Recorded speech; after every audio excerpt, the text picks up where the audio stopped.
আসসালামু আলাইকুম। মায়া আলোর দিগন্ত চ্যানেলে আপনাদের সবাইকে জানাই স্বাগতম। আজ আপনাদের একটি নতুন গল্প শোনাব। তো দেরি না করে শুরু করা যাক। গল্পের নাম তাওয়াক্কুলের পুরস্কার। শুরু।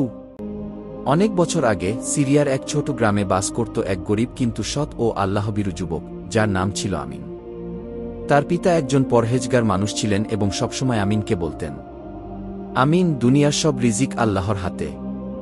তুমি সৎ থেকো, নামাজ পড়ো আর আল্লাহর উপর ভরসা রাখো। আমিন ছোটবেলা থেকেই এসব শিক্ষা নিয়েই বড় হয়েছে। কিন্তু দুর্ভাগ্যবশত একদিন তার পিতা মারা যান এবং সংসারের দায়িত্ব এসে পড়ে আমিনের কাঁধে। সংগ্রামের শুরু। আমিন একটি খেজুর বাগানে শ্রমিক হিসেবে কাজ করত। প্রতিদিন সকাল থেকে সন্ধ্যা সে কাজ করত, কিন্তু যা উপার্জন করত তা দিয়ে ঠিকভাবে খাবারও জুটত না। একদিন তার মায়ের ওষুধ শেষ হয়ে যায় এবং সে দুশ্চিন্তায় পড়ে যায়। টাকা নেই, কাজও নেই, কিন্তু সে হাল ছাড়েনি। সে অজু করে মসজিদে গিয়ে 2 রাকাত সালাতুল হাজাত আদায় করে আল্লাহর কাছে সাহায্য চায়। তারপর চোখের পানি মুছে বলে, হে আল্লাহ, আমি চেষ্টা করব, বাকিটা তোমার উপর ছেড়ে দিলাম। পরীক্ষার সময়। পরদিন সে কাজে গেলে দেখে বাগান মালিক রেগে আছেন, কারণ কিছু খেজুর চুরি গেছে। সন্দেহ করে আমিনকে চাকরি থেকে বরখাস্ত করা হয়।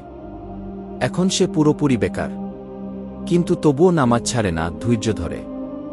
একদিন সে সিদ্ধান্ত নেয় একটি পুরাতন খেজুর বাগানের মালিককে খুঁজে গিয়ে প্রস্তাব দেবে যে সে বিনা পয়সায় পরিচর্যা করবে, যদি মালিক ফসলের কিছু অংশ তাকে দেয়। আশার আলো। বৃদ্ধ মালিক রাজি হয়ে যায়। আমিন একনিষ্ঠভাবে পুরো মৌসুম পরিশ্রম করে। আল্লাহর রহমতে সেই বাগানে প্রচুর খেজুর হয়। মালিক খুশি হয়ে বলে, আমিন, তোর পরিশ্রম ও সততায় আমি মুগ্ধ। শুধু খেজুর না, আমি তোর জন্য 1/4 জমি লিখে দিলাম। আমিন আনন্দে কেঁদে ফেলে। সে জানে এটা আল্লাহরই পুরস্কার। শেষাংশ। বছর কয়েক পর আমিন সেই জমিতে আরও খেজুর গাছ লাগিয়ে বড় ব্যবসায়ী হয়ে ওঠে। কিন্তু নিজের জীবনযাপন কখনো বদলায়নি। সে এখনও নামাজ পড়ে, সাদকা দেয়, দরিদ্রদের খাওয়ায়। তার মুখে সবসময় একটি কথা, যে আল্লাহর উপর ভরসা করে, আল্লাহ তার জন্য যথেষ্ট হয়ে যান। সূরা আত-তালাক 6:5-3। গল্পের শিক্ষা। 1. তাওয়াক্কুল বা আল্লাহর উপর পূর্ণ ভরসা মানুষকে আশ্চর্যজনকভাবে সফল করতে পারে। 2. ধৈর্য ও নিয়মিত নামাজ মানুষের জন্য রহমতের দরজা খুলে দেয়। 3. সততা ও সৎকর্ম কখনো বৃথা যায় না।